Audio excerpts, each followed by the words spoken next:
এই ছাতা পরা কানলে চলেন কিসের জন্য? সালাম আলাইকুম ভাই, ঘটনা কি? আপনার শরীর তো দেখতেছি আগের থেকে অনেক চিকন হয়ে গেছে। আব্বাক না কয়েছি শরীরের দিকে একটু খেয়াল রাখবেন। ডাক্তারের কথা যে আপনি কানেই তোলেন না সেটা কিন্তু আপনার চেহারা দেখে বোঝা যাচ্ছে। ব্যাপার কি? এই মেয়ে, এখানে তোমার কেটা ডাক্তারি করার জন্য ডাকিছে? সারিসুরি গ্রামে ডাক্তারি করে দুটা ভাত খাচ্ছিলে, ওখানেই চল যাও। দেখেন ভাই, কথাটা কিন্তু আপনি ঠিক করলেন না। ডাক্তার কোনে যাবি না যাবি সেটা কি কেউ দাগ কাটা দেখাই দিবি?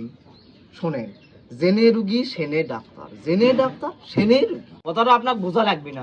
এনে রুগী আছে, তোমাক কেটা কইছে? কিটা কইবে মানে? আমার চোখের সামনে তো রুগী খাড়া আছে। তার মানে যাকগে, তক্কি করে কোনো লাভ নেই, আমি এনে চিকিৎসা করবে আসি নাই। তাহলে কি এখানে বিয়া করার জন্য পাত্রী দেখবার আইসাও? বিয়ে করার জন্য পাত্রী দেখবার আসবো কিসের জন্য রে ভাই?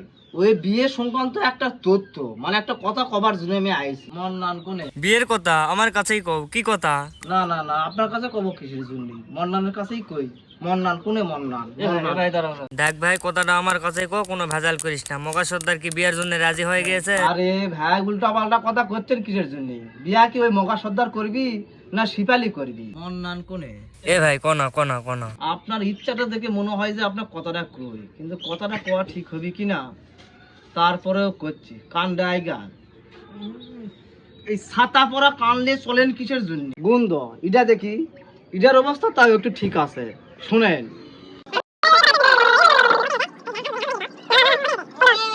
বুঝছেন? আর শুনেন, ইটার একটু যত্ন দিবেন, তাছাড়া ঠসা হয়ে যাবেন। কিন্তু এটা তো ঠিক আছে। মন নান কোনে? যাই হোক, একটু বসি। চলেন চলে চলেন।